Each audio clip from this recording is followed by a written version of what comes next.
Paz seja convosco. Amém.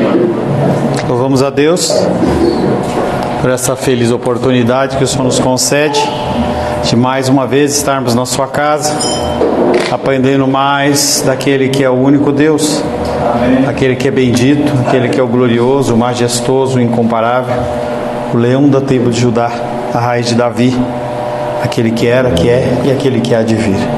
Nosso Deus, nosso bendito Deus, Deus que transcende épocas, eras, gerações e eternidades, e nos escolheu antes da fundação do mundo, escreveu o nosso nome no livro da vida do Cordeiro, um nome que não pode ser apagado, porque é a vontade dele, a vontade de alguém que constituiu todas as coisas. Em nosso último encontro estivemos meditando sobre o tema benignos e compassivos. Ele é o contrário, tá? Se você colocar no máximo, ele fica no mínimo.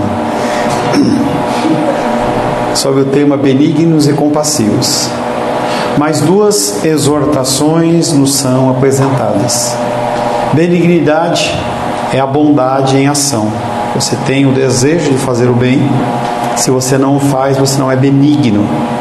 Então, antes da fundação do mundo, houve-se a intenção e Deus, na sua bondade, Ele concede a morte do seu Filho para glorificar o seu nome, cumprir as Escrituras e nos salvar. Mas se Jesus não tivesse cumprido aquilo, não haveria a benignidade nessa ação. Ser compassivo é possuir ou demonstrar compaixão com os sofrimentos alheios. As pessoas sofrem, as pessoas padecem lutas e dificuldades, e nós temos que saber entender que cada um tem uma forma, um nível, uma velocidade de crescimento, e nós temos que ser pacientes com as pessoas e estar sempre dispostos a indicar o caminho correto, sempre dispostos a estender a mão às pessoas. Ter o Espírito Santo no coração leva naturalmente a pessoa a agir desta maneira, excluindo todas as obras da carne, como as que foram citadas na semana passada: amargura, cólera, ira, gritaria, blasfêmias e toda malícia.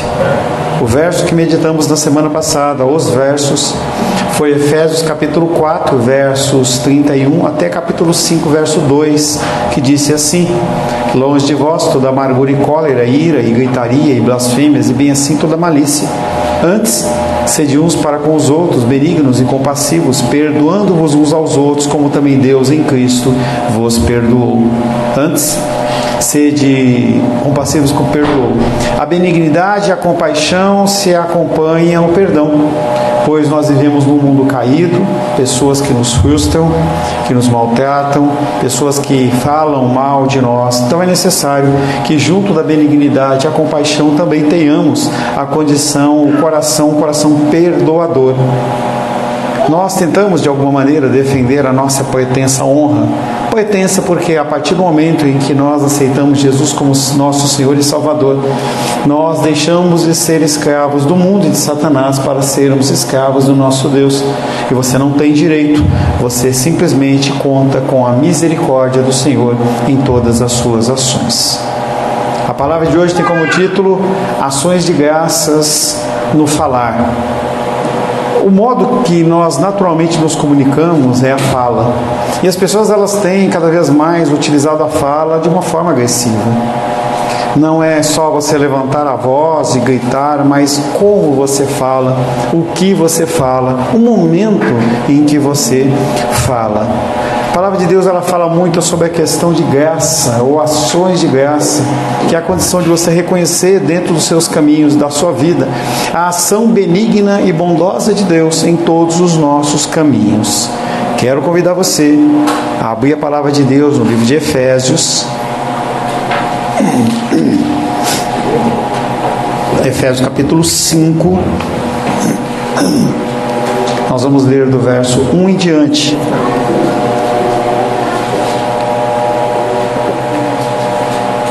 Se você pode, fique de pé em reverência à palavra de Deus. Vamos ficar de pé, Helena, em reverência ao Senhor.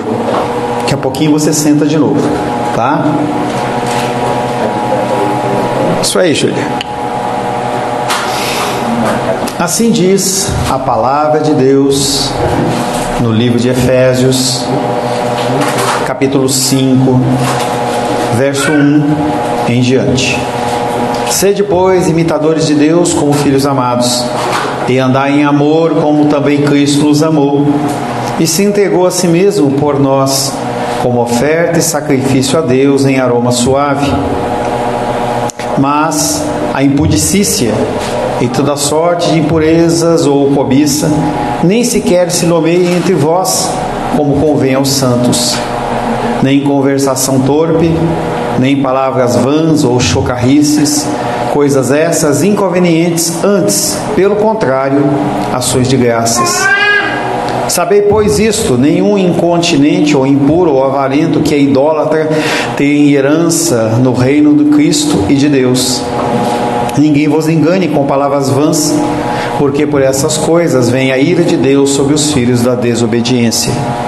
Portanto, não sejais participantes com eles, pois outrora erais trevas, porém agora sois luz.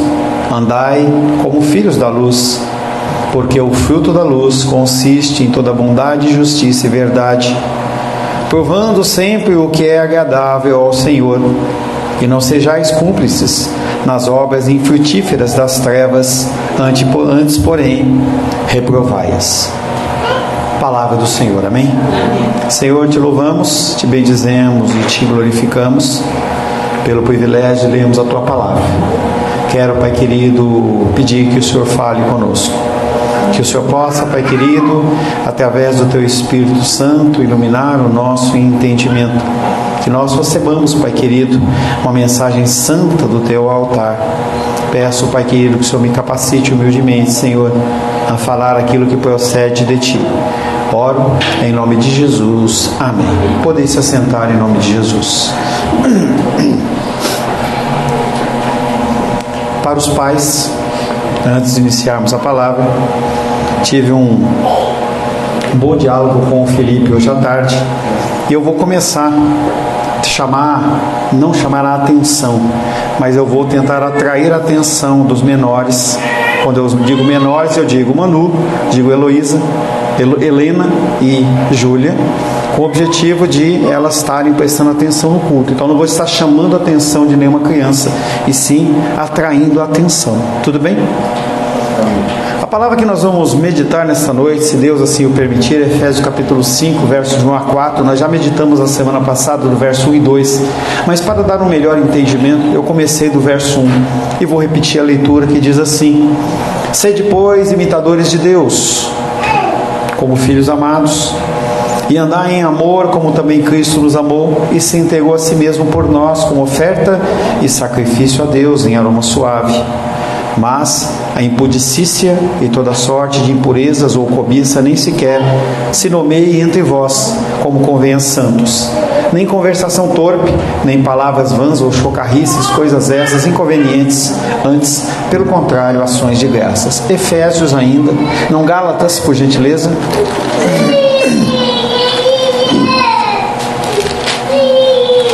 Gálatas capítulo 5, verso 16 em diante, diz assim: Digo, porém, andai no Espírito, jamais satisfareis a concupiscência. 3 e 4, ele está falando sobre sexualidade. Já falei para vocês que o contexto da sociedade greco-romana da época eram temas de sexualidade, e o apóstolo Paulo, sempre que possível, ele trata desse assunto, e ele não poderia deixar de fora das exortações da igreja que fazia parte da comunidade nova do Senhor de falar desse tema. E de uma versão um pouco mais comum, digamos assim, o resumo desse versículo 3 e 4 é: não façam piadas acerca do sexo, mas sim deem graças por ele. Muitas pessoas olham para a condição sexual e acham que isso é uma imundície ou não se deve falar na igreja, e é por isso que a igreja muitas vezes está como está, porque as pessoas... Oséias? Qual que é o versículo? 6:6. O povo perece? Nós temos que buscar conhecimento. em todas as coisas. Você tem que estar ávido em estar buscando todas as coisas em conhecimento para que você possa ser capacitado a fazer sempre o seu melhor. Paulo, ele volta-se da condição altruísta, ou seja, eu olhar para mim para sair para o lado oposto, a condição da autossatisfação, do amor genuíno, para uma perversão dele que é chamada de concupiscência. Então o apóstolo Paulo está falando, começou a falar sobre a posição do altruísmo, em que quem tem que sofrer sou eu, quem tem que abrir mão sou eu, e agora ele começa a exortar a condição das pessoas que buscam no sexo a autossatisfação, buscam o seu prazer apenas. As palavras gregas para indecência e impureza, que são as mesmas palavras que estão em Gálatas 5,16, falando sobre prostituição, impureza e lascívia, eles abrangem de uma forma muito completa a condição da perversão sexual. Todas as relações sexuais fora do contexto ordenado por Deus em um casamento pactual amoroso, qualquer coisa fora disso é pecado. Falo para os jovens casados, falo para os que não são casados. Há muitas formas de indecências e impurezas que as Escrituras condenam. Essa ideia de que entre quatro paredes tudo pode, isso é uma coisa do ser humano, mas não é de Deus. E Deus, ele coloca tudo sobre uma norma muito clara. Casamento, pode-se haver sexo. Sem casamento, qualquer sexo ele é impuro. Mas a gente vê aquele filme do romance, não importa. Para Deus aquilo ali é uma mácula, é o que nós falamos hoje pela manhã, você tomar o santo nome do Senhor em vão. Uma condição de você olhar para uma coisa que Deus te dá abençoada e você tornar ela maculada. A eles Paulo acrescenta a cobiça, porque esses pecados são uma forma especialmente degradante dela, saber a cobiça do corpo de outra pessoa para um prazer egoísta. Muitos de vocês já passaram por um aconselhamento em que eu falei, não faça, não pratique. A ação sexual fora dos padrões das Escrituras, elas são estritamente condenadas, e o Senhor olha e fala assim, isso aí é uma manifestação da cobiça do seu corpo, do seu ser. Eu quero algo mais do que Deus quer, e eu faço o que? Eu suplanto, eu passo por cima da lei de Deus para cumprir os desejos do meu coração. E ele vem falando que isso é idolatria. E os idólatras não entrarão no reino dos céus. É algo muito sério quando a gente fala da espiritualidade, das coisas pertinentes à vida eterna, em que a gente esquece que a nossa vida aqui temporal, ela passa como um relâmpago, em que num dia você tem a idade do Daniel e no outro dia você tem a minha idade, e assim vai, até que você simplesmente vai encontrar o Senhor na eternidade. É um tempo muito rápido aqui, mas que dependendo de como você vive aqui, você está sinalizando para onde você vai. E nós temos que olhar também para a condição sexual com muita sabedoria. O 10º mandamento, o Êxodo 20, abre por gentileza.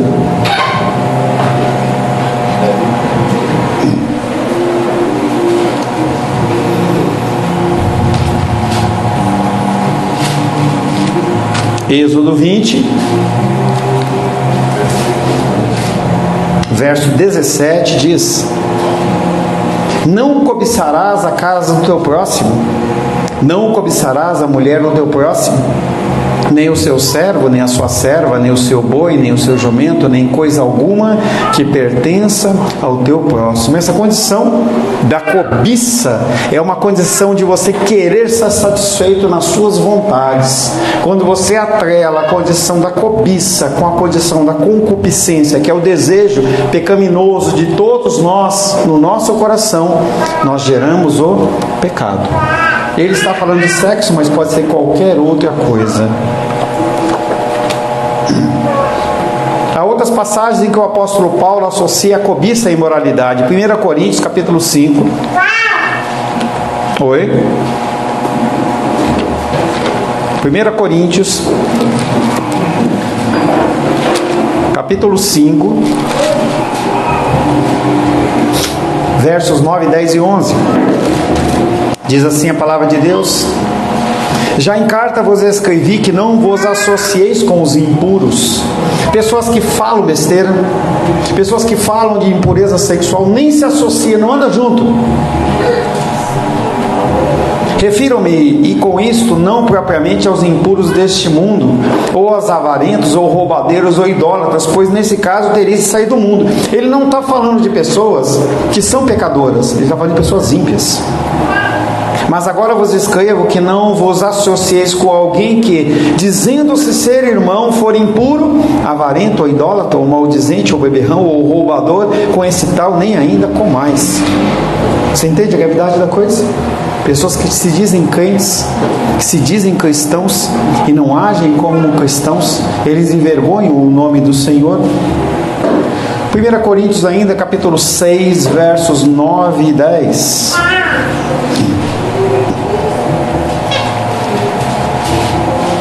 Ou não sabeis que os impuros não herdarão o reino de Deus? Impuros na área sexual. Não vos enganeis, nem impuros sexuais, nem idólatras, que querem satisfação de si mesmo, nem adúlteros, ó sexualidade de novo, nem efeminados, nem sodomitas, nem ladrões, nem avarentos, nem bêbados, nem maldizentes, nem roubadores herdarão o reino de Deus. E mais uma vez, o apóstolo Paulo coloca o sexo ilícito na mesma linha de pessoas que roubam, de pessoas que são blasfemas, de pessoas malignas. Pô, pastor, mas é tão inocente. Para Deus não é. Colossenses capítulo 3, verso 5.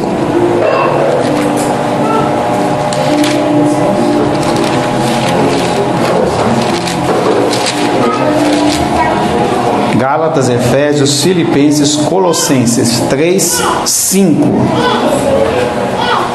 O que fazer? Como lidar? Como agir? Colossenses 3, 5. Fazei, pois, morrer a vossa natureza terrena, prostituição, novamente, impureza, paixão lasciva, desejo maligno e a avareza, que é idolatria. E por estas coisas é que vem a ira de Deus sobre os filhos da desobediência. E o apóstolo Paulo está falando: vocês não são filhos da desobediência, vocês são filhos de Deus. Ajam como Deus está dizendo que vocês têm que agir. Ou então, como diz a gíria, vaza, vai fazer outra coisa. O caminho cristão é um caminho reto e você não pode se desviar nem para a esquerda nem para a direita. Se você tem o desejo de se desviar para a esquerda e para a direita, vá fazer qualquer outra coisa ao invés de ser cristão. Desse modo, segundo Paulo escreve, toda forma de imoralidade sexual não deve quer nem ser citada, pensada ou sugerida. Rodas de amigos, quando você encontra os seus amigos cristãos ou não cristãos, o churrasquinho, depois de 2, 3 copinhos de cerveja, você vai estar lá e aí começa aquela conversinha e começa a falar e começa a baixar o nível. A palavra de Deus diz: você deve eliminar isso da sua vida. Isso não é abençoado. Se você coloca isso, você permite que essa coisa comece a entrar na tua mente, ela vai povoar e vai habitar no seu coração de tal maneira que vai criar raízes. E quando menos você esperar, você está praticando aquilo que você condena, que você vai ser considerado por Deus como igual aos ímpios. Não somente devemos evitar a sua prática, já falamos que no Antigo Testamento era muito valorizada a condição da prática. Quando você passa para o Novo Testamento, só de você pensar e imaginar, você já cometeu o pecado. Não somente devemos evitar a sua prática, como também evitar pensar, falar sobre ela, pois deve ser totalmente banido da comunidade cristã. E isso tem que começar por você. O seu pecado, a sua mente, a lascívia do seu coração, ela contamina a igreja. Quando você canta louvores, a Ele a glória, você levanta as mãos, Deus olha e fala: mãos imundas. Mãos imundas. Que é exatamente o problema do texto de Ezequiel e outros textos que a palavra de Deus reclama, que eles vão lá oferecer adoração ao Senhor apenas com os lábios, mas com o coração longe de Deus. Falta de reverência, falta de amor, foi o que nós falamos bastante hoje pela manhã. Falta de temor do Senhor. Manu, vai quebrar o inário, Manu. Não devemos apenas evitar esta prática, mas devemos pensar evitar pensar, falar sobre ela. Você se pega num pensamento lascivo, você pede perdão ao Senhor e começa a estabelecer um hábito na sua vida, que é a condição da busca da santidade. Não é algo que acontece automaticamente, mas é tudo um estabelecimento de um hábito. Você começa... Estava vendo um documentário com a Rosângela a respeito da longevidade, e um dos países é uma cidadezinha lá no Japão, lá Okinawa, e as pessoas elas têm uma média de vida, de longevidade de 87 para 120, vai embora. E aí uma das características das pessoas é que elas estabeleceram um hábito de comer até estar 80% satisfeito. Então quando eu percebo que eu estou ficando satisfeito, é a hora de eu parar. Eu não preciso encher a barriga, ficar estufadão. Hábitos. Nós deixamos estabelecer hábitos nas nossas vidas. E o cristianismo é um estabelecimento de hábitos. Esse padrão de baixeza era o padrão que era verdadeiro, era a realidade nas igrejas da Ásia, da qual o livro de Éfeso estava inserido. E visto que a deusa Diana dos Efésios era considerada uma deusa da fertilidade, orgias sexuais eram regularmente associadas à adoração a ela. Então se associava a sexualidade com a condição da adoração a Diana. É disso que vem essa ideia que a gente pensa que, por exemplo, o sexo é imundo. Não é imundo. Nós temos que parar com essa associação da imundície. Quando nós pensamos no verso 4, que nós acabamos de ler, essa imoralidade, ela transcende a pecaminosidade, ela entra no contexto de vulgaridade. Não é uma coisa simplesmente praticada, ou uma coisa que você torce o nariz, é uma coisa que te dá vontade de vomitar. Tem coisas que você olha e te dá horror. Tem coisas que você pensa e você fala assim, como que a pessoa conseguiu fazer tal coisa? É isso que o apóstolo Paulo está falando. As pessoas elas vão transcendendo a condição até entrar na condição da vulgaridade. A conversa torpe, que nós já dissemos, significa obscenidade, e tanto as palavras vãs quanto as chocarrices, elas são uma alusão às piadas grosseiras. Uma das condições que as pessoas mais usam dentro das condições de fazer piada é através do sexo. As pessoas usam a sexualidade, que é um presente de Deus, uma dádiva do Senhor, para fazer piada. Isso não tem nada de agradável ao Senhor. Todas as três expressões referem-se a uma mente suja, expressando-se em conversa suja, coisas essas que não são aceitáveis aos de Cristo. Você é cristão? Purifica o seu falar, purifica a sua mente. Por muito tempo, por causa da minha vida antes do cristianismo, em que eu me envolvi com muita coisa de pornografia, a minha mente ela era cauterizada nessa área, e às vezes eu deitava e dormia e tinha aqueles sonhos que ia longe. Eu comecei a orar e falar, Deus, torna minha mente cativa ao Senhor. Me ajuda, Senhor, a ter esse discernimento, que quando a condição pecaminosa começar a se enraizar, eu tenho esse discernimento e eu pare, como o exemplo da alimentação. Mas tudo isso é um hábito. Se você está acostumado a dar vazão à sua mente, ao seu falar, ao seu linguajar, dificilmente você vai conseguir se controlar, porque já é algo natural do seu coração, já faz parte do seu ser. Antes dessas coisas, ao invés dessas coisas, o apóstolo Paulo diz que haja ações de graças, falar de coisas benditas, falar das coisas do Senhor, cantar louvores. Você tem cantado louvores na sua casa? Onde você anda? Não tenho nada contra. Eu vejo o Nicolas gostando lá do modão dele, eu gosto do meu rock, mas será que é só isso? Será que nós não podemos parar em algum momento nos nossos lares, no nosso labor, no nosso estudo e cantar um louvor ao Senhor? Por muito tempo eu tinha a condição de que qualquer coisa fora de louvor é pecaminoso, e o que acontece é que a gente faz as coisas por obrigação ou por medo, mas não é assim que Deus precisa, ou Ele não precisa de nada. Então quando você oferece um louvor espontâneo ao Senhor, é gracioso. O apóstolo Paulo fala, em vez de você ficar pensando nesse monte de besteira, trabalhe com ações de graça. Dar graças é um substituto para a vulgaridade, pois a impureza sexual e a cobiça expressam uma visão de vida egoísta. E ações de graças é exatamente ao contrário, é o antídoto.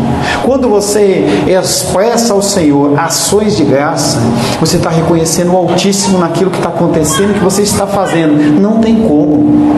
Você está associando uma condição pecaminosa de pensamento ou de ação e você dá glórias a Deus por isso.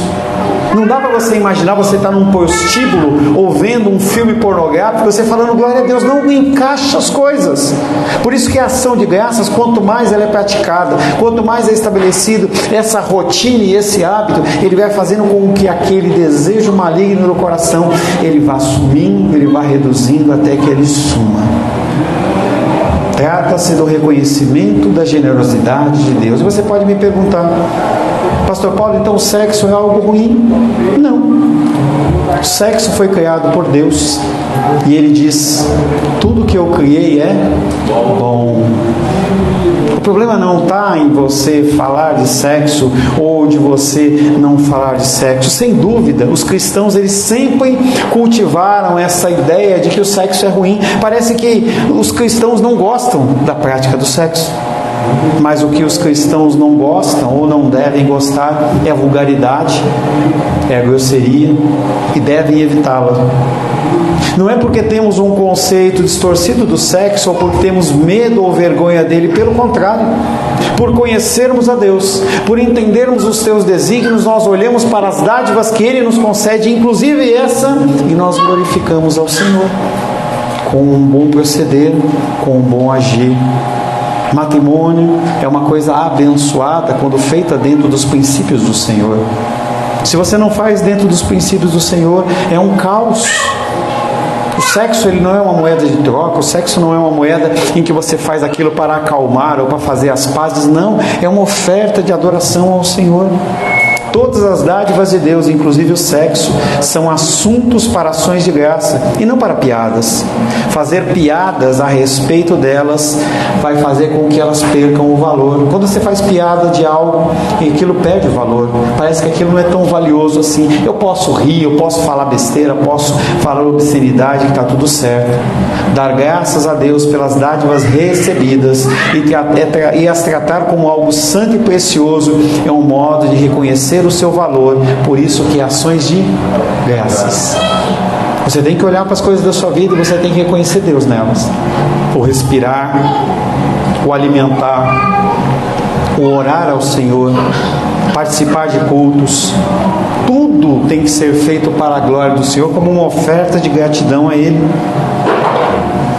Qual é o tema que passou desse capítulo 4 para o verso 5? A gente vê que há uma continuidade do capítulo 4 de Efésios para o capítulo 5. Esses capítulos 4 e 5 eles são uma convocação para a unidade e pureza da igreja. Nós temos que ser um só corpo. Se você tiver uma pessoa muito forte num lado do barco e uma pessoa muito fraca do outro lado, esse barco ele não vai se desenvolver. O desenvolvimento da igreja vem a partir do momento em que nós crescemos juntos, em que nós crescemos e buscamos realmente o conhecimento do Senhor. Algumas pessoas têm sido despertas a buscar mais de Deus. Por que você também não o faz? Por que você não entende que essa busca do conhecimento de Deus vai fazer com que não só a sua vida, não só a sua família, mas também a igreja e a sociedade, elas possam ser mais santificadas e purificadas? Capítulo 4 e 5 falam disso. Ele fala da experiência cristã, aquilo que eu sou, da teologia cristã, daquilo que eu creio e como eu me comporto diante daquilo que eu sou e daquilo que eu creio. Como que você se comporta diante das pessoas, nos negócios, nas situações do dia a dia? Será que você vive aquilo que você diz que você crê? Esse é o grande X do cristianismo. Você praticar aquilo que você ouve e que você realmente acredita. Eu não estou dizendo para você praticar 100% das escrituras. Escolha um versículo. Escolha um versículo e tente praticar aquilo com afinco. Conseguiu vencer aquela luta? Passe para um próximo. O cristianismo é isso. É um crescimento paulatino, uma santificação progressiva, 1% a cada dia, melhorando. Você retrocede e você continua lutando para você avançar. Esses capítulos enfatizam que a existência, o pensamento e a ação nunca devem ser separados. Não existe um cristianismo apenas na igreja e depois da igreja você é outra pessoa. Não existe essa condição de eu ser uma pessoa aqui e uma pessoa lá fora. Aquilo que somos, pois, dirige a forma que pensamos. Como pensamos, determina como agimos.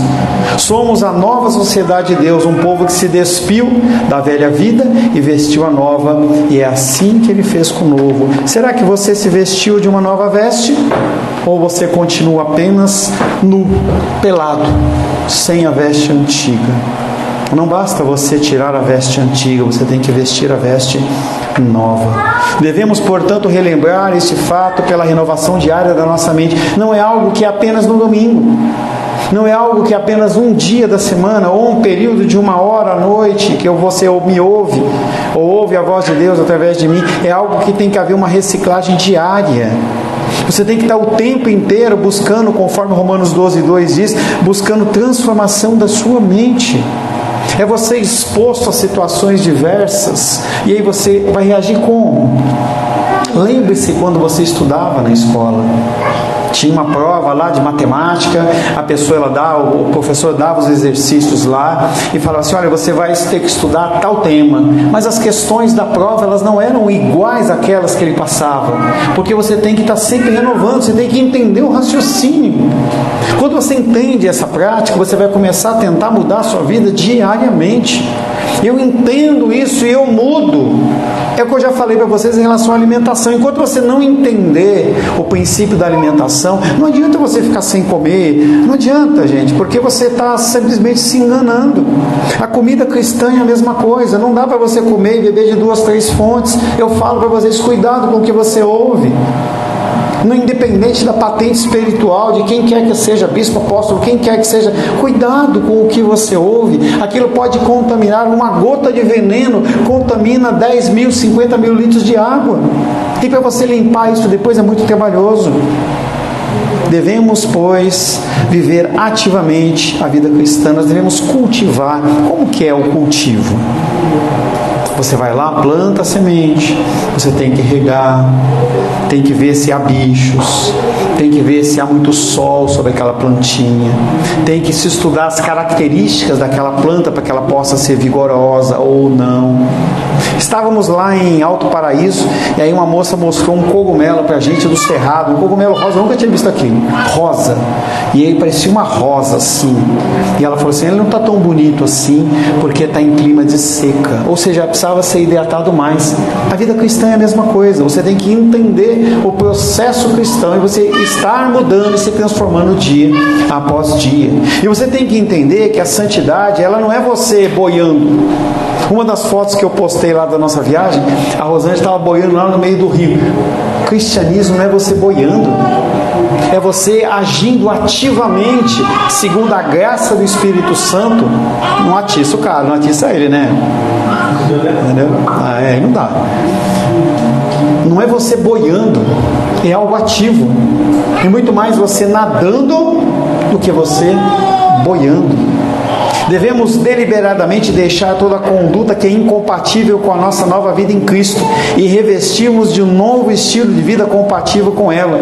2 palavras se destacam resumindo esse tema de união e pureza. Efésios 4:1, por favor.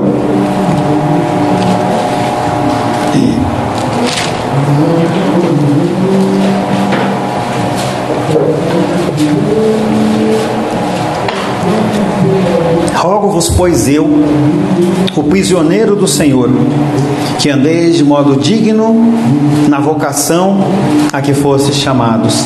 Paulo roga as pessoas a viver uma vida digna, uma vida conforme os padrões do Senhor. 5:3. Mas a impudicícia e toda sorte de impurezas ou cobiça nem sequer se nomeia entre vós como convém aos santos. Nem fala, nem pensa, nem pratica. É muito infeliz que a palavra santos ela tenha chegado a um padrão. Pessoas extraordinárias e realmente o foram, mas que hoje estão simbolizadas por estátuas com o rosto pálido, olhando para o céu, com uma auréola invisível naquilo ali. Santidade, santos é muito mais do que isso. Santos é você estar no meio das pessoas. Santos é você viver neste mundo. Santos é você ser um influenciador. Nós vivemos um contexto de influenciador. Nunca imaginei que iria haver a função ou o trabalho influenciador digital. Você não é um influenciador digital, mas você tem que ser um influenciador espiritual. As pessoas, elas estão prontas a ouvir. As pessoas, elas estão sedentas por você falar algo para elas. Elas não conhecem, elas não sabem. E os momentos de maior dor são os momentos que mais as pessoas se abrem. Aproveite os momentos de dor e dificuldade para dar uma palavra de conforto, falar desse Deus que você crê. Os santos, na verdade, são todos os que são de Deus, que foram reconciliados a Ele e uns com os outros. Por isso, certos comportamentos, eles são dignos ou convêm, e outros não são. São inconvenientes e inapropriados. 1 Coríntios 6,12. 1 Coríntios 6,12.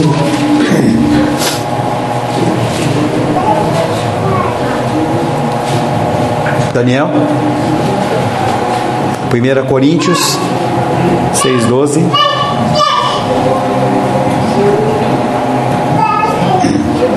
Diz assim: todas as coisas me são lícitas, mas nem todas convêm.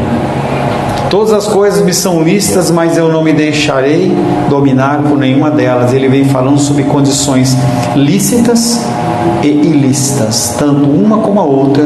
Você não pode se deixar dominar. 1 Coríntios capítulo 10, versos 23 a 25. 1 Coríntios 10, 23 a 25 diz: todas as coisas são lícitas, mas nem todas convêm. Todas são lícitas, mas nem todas edificam. Ninguém busque o seu próprio interesse, e sim o de outrem. Comei de tudo o que se vende no mercado, sem nada perguntares por motivo da consciência. Voltando ao 23, mas nem todas edificam.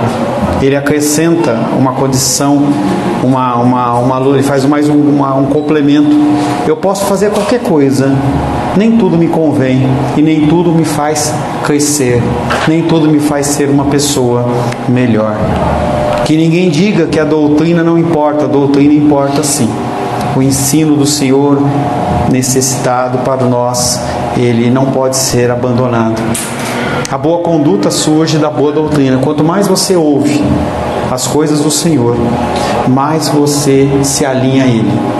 Por isso que eu digo, as crianças, elas têm que prestar atenção, porque elas prestando atenção, elas vão começar a buscar receber fragmentos no seu coração. Quando você menos esperar, da mesma maneira que as crianças, elas vão pegando palavras soltas, daqui a pouco elas começam a formar frases, vai ser a mesma coisa dentro do âmbito cristão. Quando você menos esperar, uma criança como essa, ela está ajoelhando orando, ou está lendo as Escrituras. Basta apenas você criar o hábito. É somente depois de termos entendido claramente que somos em Cristo, quem somos em Cristo, que crescerá em nós o desejo de viver uma vida digna da nossa vocação. Enquanto você não crer, enquanto você não conhecer a Deus, enquanto você continuar vivendo um cristianismo superficial, o que vai acontecer? As coisas espirituais podem até te atrair, mas não levam você a uma mudança de comportamento. Você não vai mudar. Tudo isso serve para que nós possamos ter o nosso caráter moldado ao caráter de Cristo, para que nós possamos fazer parte dessa nova sociedade, a sociedade de Deus, que cada vez mais vai ser perseguida, cada vez mais ela vai ser chacoteada, chicoteada. Eu queria falar chacota, não sei como fala chacota nessa expressão. Volto com vocês. Estava lá com a Rosângela lá em Cavalcante. Eu olhava e falava assim: quantas pessoas perdidas, pessoas que não têm nem futuro, nem social, nem financeiro, nem espiritual, nem coisa nenhuma. Pessoas perdidas. A gente estava sentado lá e os caras começaram um negócio, a gente levantava porque era incômodo estar naquele local. Fomos para uma prainha, estávamos lá sentados e uma moça no meio de uma roda falando que ela recebia pombagira. E ela começou a descrever, aquilo começou a fazer um mal tão grande. Eu falei, tá mal, né? Vamos embora, vamos. Não vamos compactuar com uma coisa como essa. Não fui participado a dar minha opinião nem nada. Eu não tenho que introduzir uma coisa ali que não era o contexto. Mas eu vi ali pessoas perdidas. As pessoas, ela citava as experiências com o cavalo daquela pombagira e ela achava uma coisa legal. E um rapaz lá olhava para ela e falava assim, mas isso aí não é uma violência contra você? Você querer fazer uma coisa e você não conseguir? Ela saber que você não gosta de uma tal bebida alcoólica e o capeta lá pegar e fazer ela beber 1 litro de um conhaque, não sei das quantas lá que ela citou. A pessoa está tão cega que ela não consegue enxergar. Nós temos que ser luz aonde nós estamos. Nós não vivemos numa comunidade fechada, num cercado. Vamos comprar uma fazenda e a gente vai viver dentro dessa fazenda, a gente não tem acesso com ninguém, só 1 ou 2 pessoas têm de levar lá os produtos que a gente produz para vender. A sociedade não é essa. O cristianismo não é esse. Também não é a condição dos budistas ou dos freis, das mulheres, das pessoas que vão nos conventos e se trancafiam no local. Também não. É um local onde nós temos que viver e conviver todos os dias com essas lutas e dificuldades, mas sendo luz. Amém? Feche seus olhos.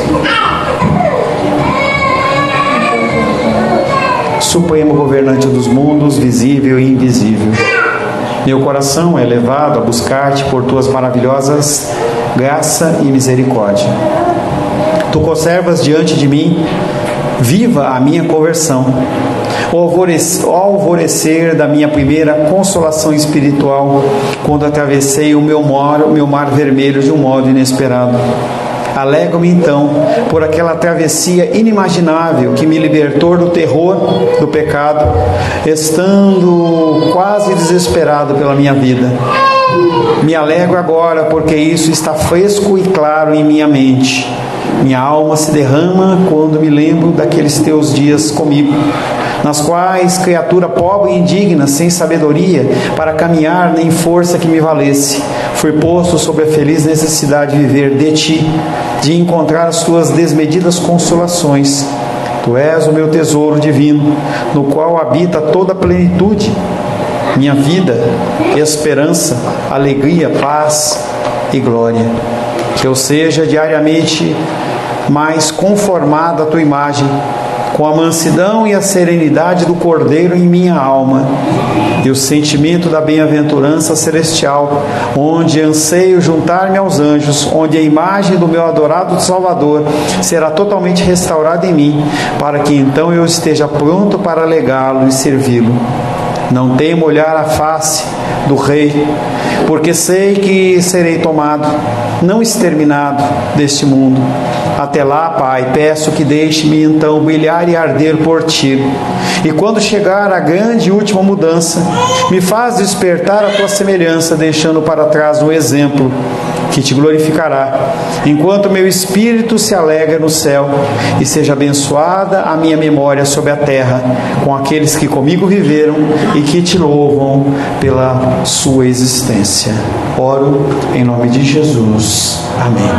Graças ao nosso bom, querido e amado Deus.